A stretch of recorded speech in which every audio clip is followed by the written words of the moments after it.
안녕하세요. 네. 자, 오늘은 600페이지 감정평가 3방식 3방식을 보도록 하겠습니다. 요거는 이제 세 가지 방식인데요. 시험 문제는 여기서 약 2문제 정도 출제가 됩니다. 근데 한 문제 나올 수도 있고요. 2문제 나올 수도 있어요. 그래서 이쪽에서는 여러분들이 좀 편하게 생각하는 게 뭐냐면, 일단 감정평가 그러면은 감정평가에서는 일단 크게 감정평가 기초가 있고요.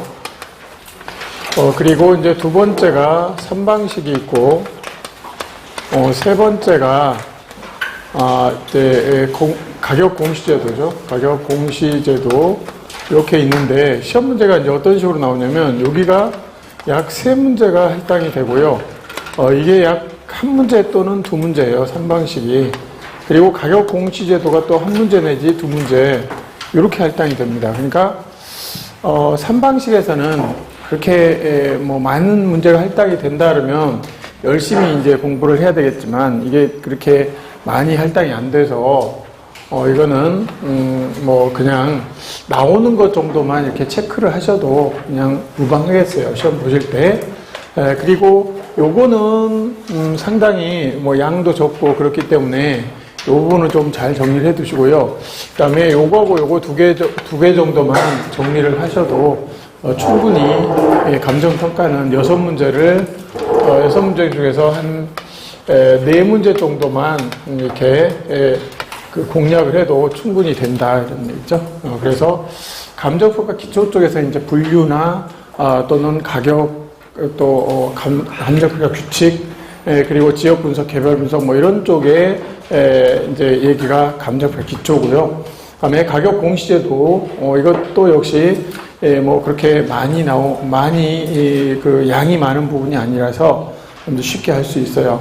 근데 이제 3방식은 양은 되게 많은데 별로 영양가가 별로 없는 이제 그런 거라고 보시면 되겠어요. 그리고 좀 약간 어렵죠. 3방식이. 어려워하냐, 여러분? 어렵죠? 약간 어려워요. 어쨌든 3방식이 좀 어려운데, 그 중에서 이제 시험 문제 나오는 부분은 뭐냐 그러면 보통 이제 비교 방식이 3방식 중에서 제일 많이 쓰이거든요, 실제로. 그래서 비교 방식을 이제 주로 시험 문제로, 계산 문제로 할 때는 비교 방식이나 또는 원가 방식에서 그 정해법 정도, 이 정도만 아시면 될 것 같아요. 그래서 그 정도 이제 정리를 하시고요. 그 수익 방식. 자, 15페이지 보시고요.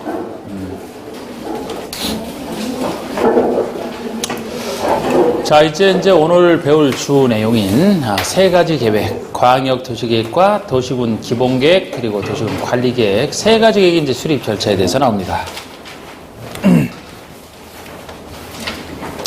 자, 우리 간단하게 먼저 나중에 할 성격 한번 구별을 해볼까요? 자, 우리 광역 도시계획은 국민을 구속하는 계획이 아닙니까? 국민을 구속하지 않는다. 광역에서 방향을 정해놓으면은 그 광역 도시계획에 따라야 될 사람은 도시군 계획 수립하는 행정청이죠. 도시군 계획이 광역 도시계획에 부합하게 만들어야 되기 때문에 일반 국민이 따를 이유는 없습니다. 기본 계획도 역시 국민을 구속하는 계획은 아니다. 기본 계획에서 방향을 정해놓으면 관리 계획 수립하는 행정청이 따르면 끝입니다. 그죠? 국민이 계획 세우는 건 아니잖아. 관리 계획은요, 국민을 구속한다. 예를 들어서 이제 여러분들이 있는 땅이 어느 지역으로 관리 계획에서 지정이 됐다 그러면 그 지역에 대한 행정을 고스란히 받아야 돼요. 그래서 국민을 구속하는 것이 관리 계획입니다. 광역이나 기본 계획처럼 국민을 구속하지 않는 계획에 대해서 국민이 행정쟁성을 제기할 수는 없다. 국민을 구속하지 않기 때문에 다툴 일이 없다라고 했어요. 행정쟁성을 제기할 수 없습니다. 그런데 관리계획에 대해서는 행정쟁성을 제기할 수 있다. 국민을 구속하니까. 뭐 그거 간단하게 있고, 지금은 이제 세 가지 계획을 해야 되는데 광역이 제일 복잡하죠. 상대적으로 도시군 계획은 도시군에 대해서 수립하잖아. 아까 도시군이 특광시군을 얘기한다 그랬잖아. 그럼 특광시군별로 이제 수립하는 게 도시군 계획입니다. 그런데 광역도시계획은 복잡할 수밖에 없는 게 광역도시계획을 수립하기 위해서는 먼저 광역계획권이 지정돼야 돼요. 근데 광역계획권 자체가 하나의 특광시군이 아니고 둘 이상의 특광시군의 전부나 일부에서 지정하기 때문에 태생적으로 개념상 복잡해질 수밖에 없어요. 특히 권의 지정과 계획의 수립을 헷갈리면 안 됩니다. 그래서 상대적으로 셋 중에서 문제는 관리계획에서 제일 많이 나오죠. 작년 같은 경우는 관리계획에서 한 문제 나오고 여기서 한 문제에서 이제 두 문제가 출제가 됐잖아. 계획에서만. 자, 하여튼 이거 하기 전에 이것도 잘 그래서 억지로 여는 것보다 이게 틀을 잘 생각하시면 돼요. 먼저 우리 광역특위 어떻게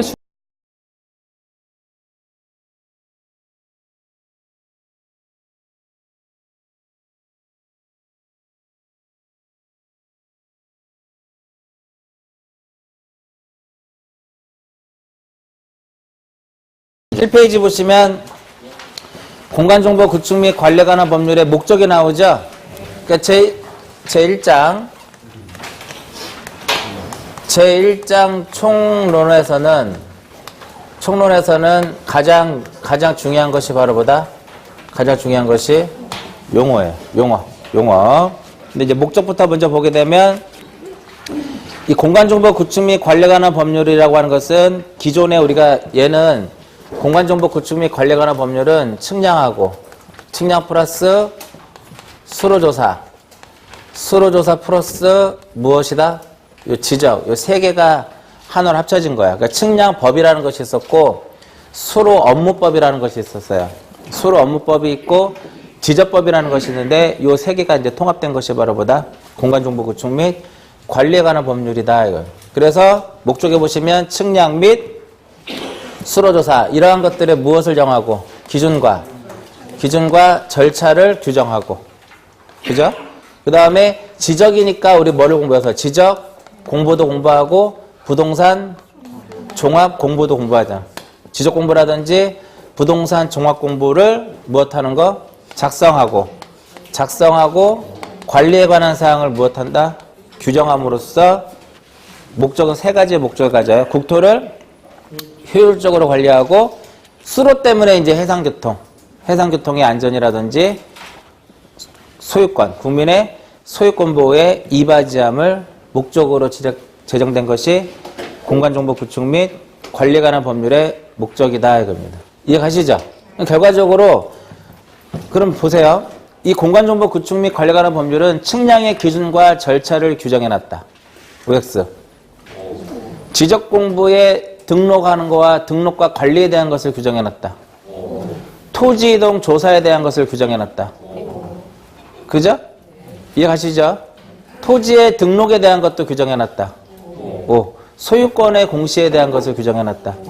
X. 이 소유권을 공시하는 것은 지적의 역할이 아니라 어디 역할이에요? 등기의 역할이잖아. 그 얘가 답이에요. 국토를 개발하는 것에 대한 규정을 해놨다. 국토 계획에 대한 것을 규정해놨다. X. 그래서 답은 둘 중에 하나더라 이겁니다. 다음 중 공간정보 구축 및 관리에 관한 법률에서 규정하고 있지 않는 것. 그럼 국토 개발.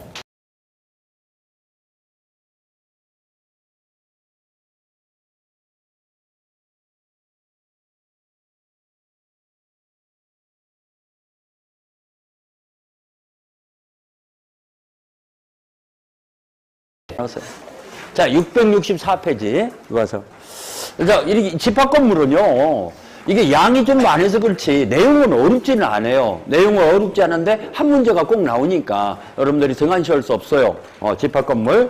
자, 여러분들 집합 건물이라는 게 뭐냐? 구분 건물을 얘기하는 거잖아요. 그렇죠? 구분 건물, 집합 건물이다. 구분 소유권이 인정되는 건물이죠. 구분 소유권을 가지고 있는 건물이다. 자, 여러분들 한 동호 건물에 한 개의 소유권이 있어야 하잖아요. 근데 한 개의 소유권이다, 여러 개의 소유권이 구분되어 있다. 그러면 수십 개의 소유권이 한 건물에 집합되어 있다 이겁니다. 말 그대로. 수십 개의 건물. 아파트라든가 연립주택이라든가 이런 상가 건물도 분양이 되는 경우 있죠. 이 건물이 바로 분양 건물이죠. 각 층층마다 분양이 되는 경우 있죠. 그러면 이건 집합 건물이죠. 이 건물이. 알겠죠? 그렇다는 거. 이런 것들이 구분 소유권의 대상이 되는 건물을 집합 건물이라고 하는데, 이 집합 건물은 구조상 독립성이 있어야 없어요. 구조상 독립성이라는 것은 각각 칸막이가 있어야죠.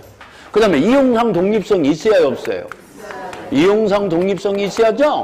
그 다음에 세 번째, 구분 소유로 하려는 구분 행위가 있어야죠. 구분 소유 의사가 있어야 한다는 거. 구분 소유 의사가 있어야 한다. 구분 행위가 있어야 한다. 그렇죠? 그 다음에 이게 중요해요. 이게 24위 때 나왔는데 또 나왔잖아. 26위 때 또 나왔어. 제가 작년에도 강의하면서 이거 나온다고 했는데 정말로 등장해버렸잖아요. 자, 그게 뭐냐? 구분 건물의 등기, 구분 건물의 등록이나 건축물 대장상의 등록이나 등기, 이걸 요한다, 이건 필요 없다. 그렇죠. 이게 예전에는 94년도 판례에서는 구분 등기가 해야 구분 소유권이 인정된다 그랬었어요. 근데 그게 판례가 2013년도에 변경이 돼버렸어요. 한 20년 만에 변경돼서 등록 등기 없어도 소유권 취득하는데 지장이 없다는 거. 그렇죠? 우리 요약집 집합건물법 첫 번째 줄에 써 있죠. 거기다가 잘 색칠해 놔야죠. 등기 등록을 요한다, 요하지 않는다. 요하지 않는다. 요약집 가지고 있으니까 어차피 교과서 안 가지고 계신 분들은 활용해야겠죠. 등기 등록을 요하지 않는다. 이런 것들은 굉장히 중요한 거니까 자주 등장합니다. 작년에 나왔는데 또 안 나온다고 누가 보장 못해요. 그러니까 잘 기억하시라는 거. 그러면 우리 집합 건물은 크게 두 가지로 나눠져요. 전유 부분과 공용 부분. 전유 부분과 공용 부분이다. 여러분들 전유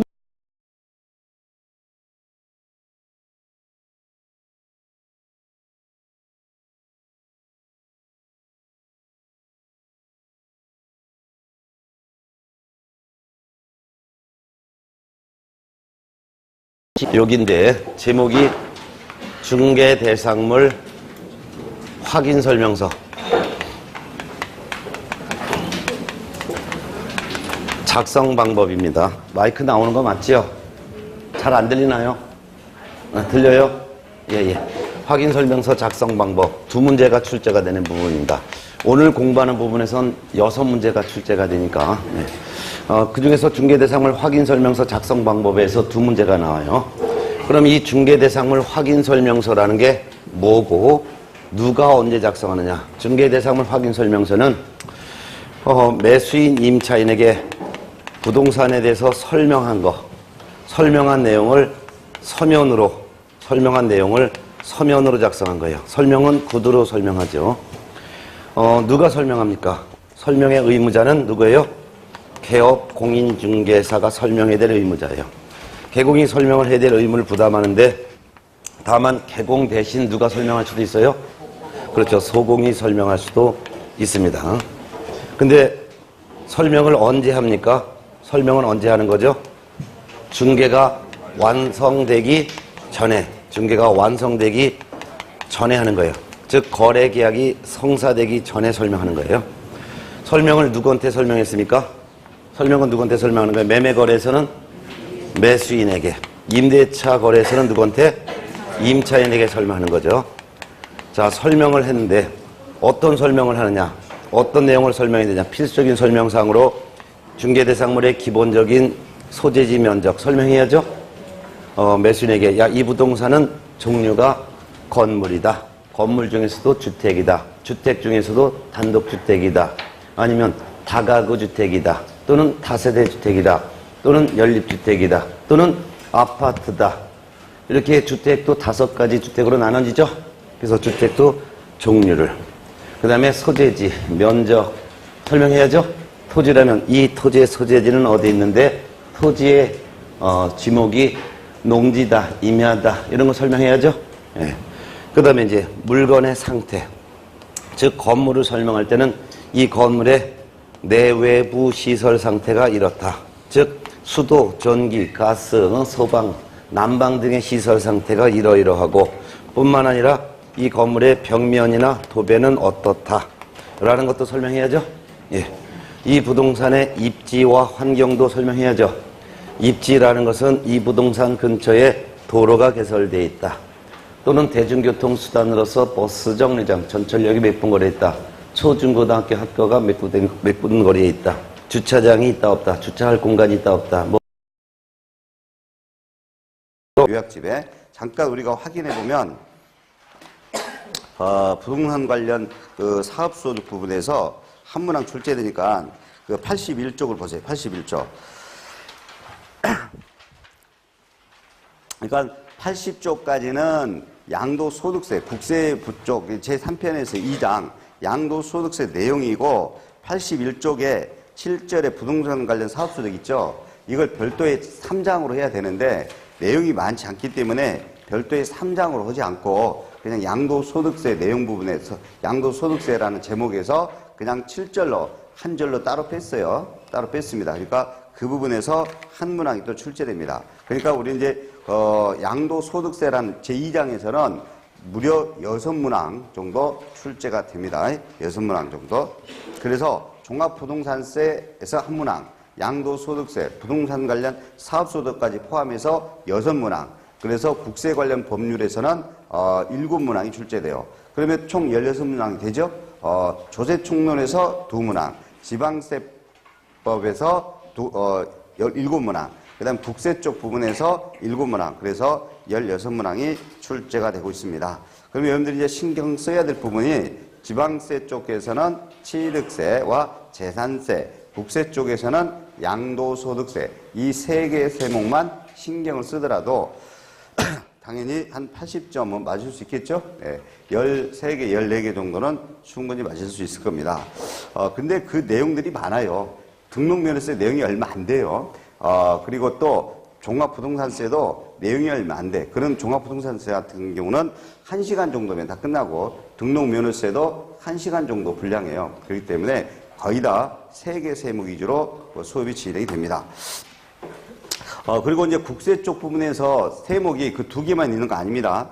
우리 국가에서 징수하는 세금은 상당히 많아요. 관세까지 포함하면 14개 세목입니다. 14개나 돼요. 그런데 천만 다행이게 우리 중개사 시험에서는 2개 세목만 지금 다루고 있을 뿐입니다. 종합부동산세하고 그 소득세 중에서도 양도소득세 중심으로 이것 이외에도 국세는 상속세도 있고 증여세도 있고 인지세도 있고 똥오천 특별세라는 세금도 있고 그래서 여러 가지 세금이 있습니다. 부가가치세라는 세금도 있고요. 여러 개가 있는데 근데 무조건 몇 개에서만 나온다? 2개. 종합부동산세하고 그다음에 소득세 중에서도 거의 양도소득세 중심으로 그러니까 천만다행이죠. 상속세 증여세법 내용이 엄청 많아요.